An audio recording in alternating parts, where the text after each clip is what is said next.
Assalamualaikum warahmatullahi wabarakatuh. Alhamdulillahi rabbil alamin wa binasta'in ala umuri dunya waddin. Wassalatu wassalamu ala asrafil anbiya'i wal mursalin sayyidina maulana Muhammadin wa ala alihi wa sahbihi ajma'in. Ahli sadri di amri wahlul 'uqdatam min lisani yafqahu qawli. Amma ba'du. Bapak Ibu rahimakumullah. Bersyukur kita kehadirat Allah Subhanahu wa Ta'ala, berjumpa dengan bulan yang penuh tebaran bonus-bonus kebaikan-kebaikan yang mungkin bisa kita lipat gandakan dalam bulan yang mulia ini. Salawat dan salam semoga kita senantiasa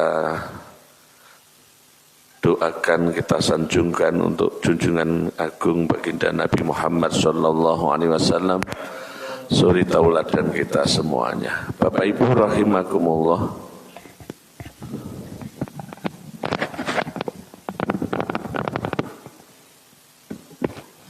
Manusia diciptakan oleh Allah itu terdiri dari dua unsur, yang satu rohani, yang satu jasmani.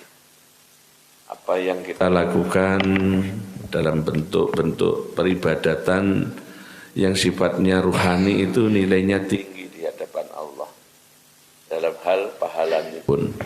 Misalipun ketika kita bahagia melakukan ibadah sholat, misalnya kita waktu sholat itu dengan perasaan yang senang, itu akan berbeda dengan perasaan yang tidak, yang lainnya istilahnya hanya biasa semata.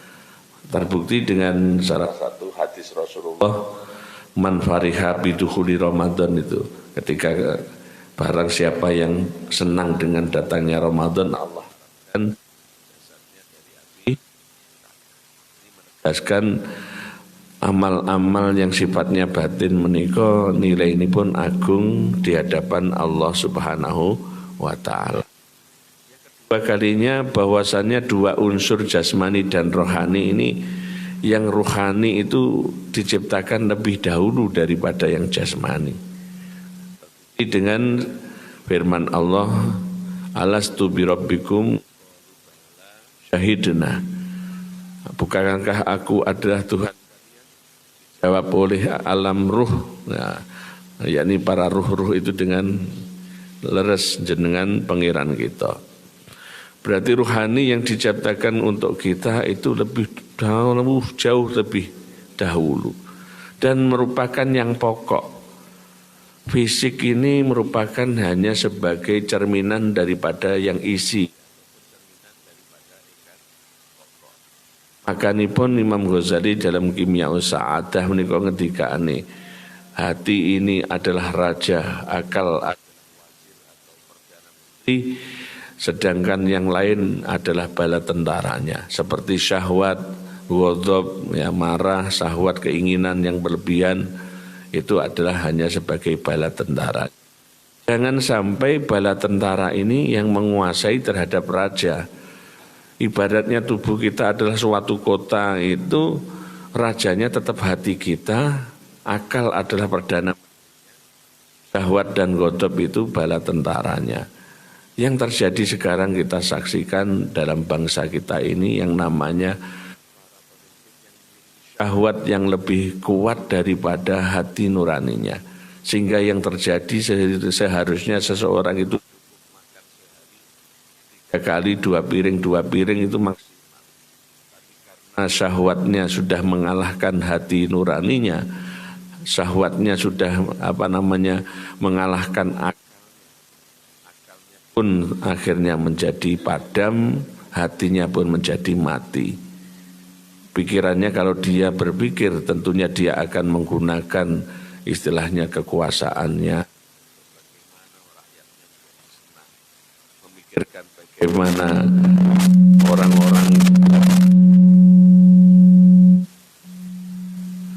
memikirkan terhadap bangsa ini. Tapi karena tadi hatinya sudah dipimpin oleh puasa, itu adalah cara yang paling efektif untuk mendidik nafsu kita, mendidik syahwat kita, mendidik amarah kita, supaya pada proporsi yang tepat sehingga nanti hati ini adalah hati yang menang, akal yang tercerahkan, yang setiap saat bisa membimbing yang namanya syahwat maupun nafsu-nafsu yang lain.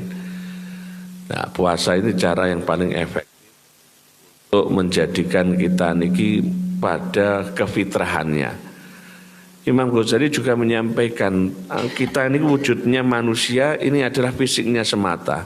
Tapi nanti kalau di akhirat ketika wa idza kasyafna anka ghita'uka fabasarukal yauma hadid. Ketika nanti setelah kami singkapkan pada hari ini pada yaumul kiamah dan terbuka pandanganmu nanti akan menjadi pandangan yang begitu tajam. Dan kita melihat aslinya orang.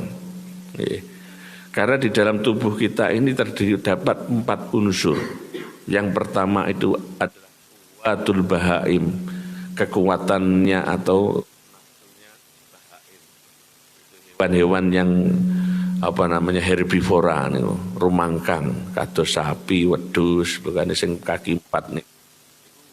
Ada yang senengane mangan, kawin dan itu namanya kuwatul bahaim. Yang kedua adalah kuwatul siba, kekuatan dari hewan-hewan yang senangnya menerkam seperti singa, macan dan lain sebagainya. Ini namanya kuwatul siba. Yang sukanya berkelahi, bertemu dengan orang ketemu orang lain inginnya berdebat, ya ini namanya kuwatul khusumah. Yang ketiga adalah kuwatus syayatin, di dalam diri kita ada setan. 3 unsur ini yang positif hanya 1, yaitu al malaikah, kuwatul malaikah, kekuatan malaikat. Yang positif 1 ini yang merupakan esensi manusia. Jadi asli ini menungso niku ruhnya adalah dikatakan Imam Ghazali jauharatil malaikah, dari intinya kemalaikatan. Manusia itu punya kemalaikatan di dalam dirinya. Ini yang esensi min jauharatil malaikah ini ketika Ramadan dididik, maka seperti sesuai dengan tujuan puasa. Seperti dawuhnya Imam Ghazali adalah apa tujuan biasa itu? Attiba'u bi akhlaqillah as-samadiyah wa tibail malaikah fitarki syahwat. Yakni bagaimana kita mengikuti akhlaknya Allah as-samadiyah yang tidak membutuhkan apapun. Poso ngombe, hubungan suami istri di siang harinya, dan mengikuti malaikat dalam meninggalkan syahwat. Masa niki awake dhewe diajak ben dadi murnineh atine mengalahkan 3 unsur tadi, herbivora, karnivora, setan, biar menjadi kemalaikatannya. Maka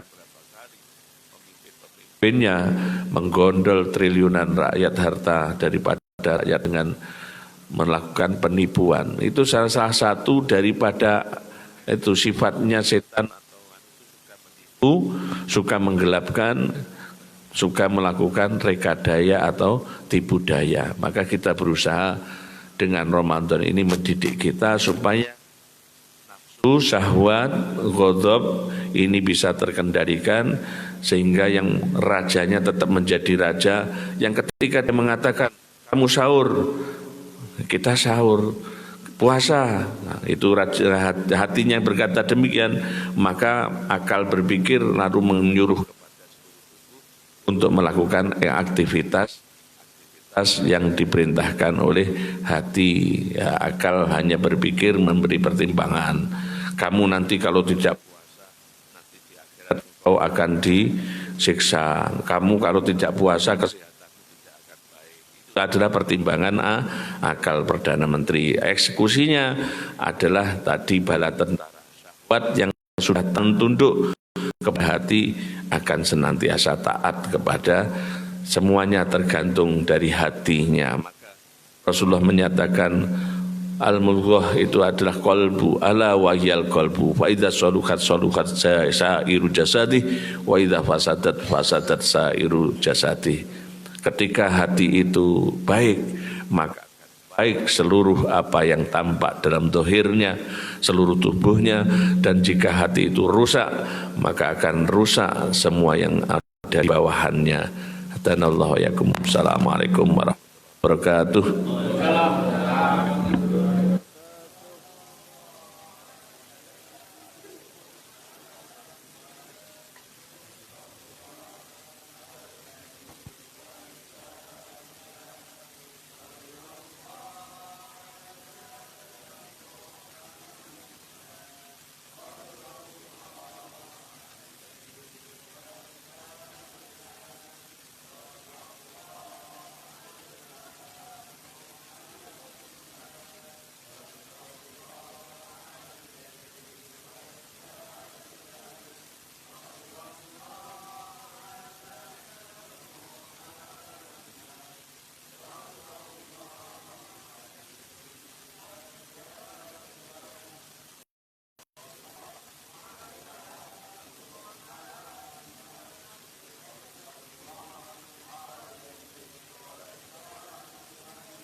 Mana?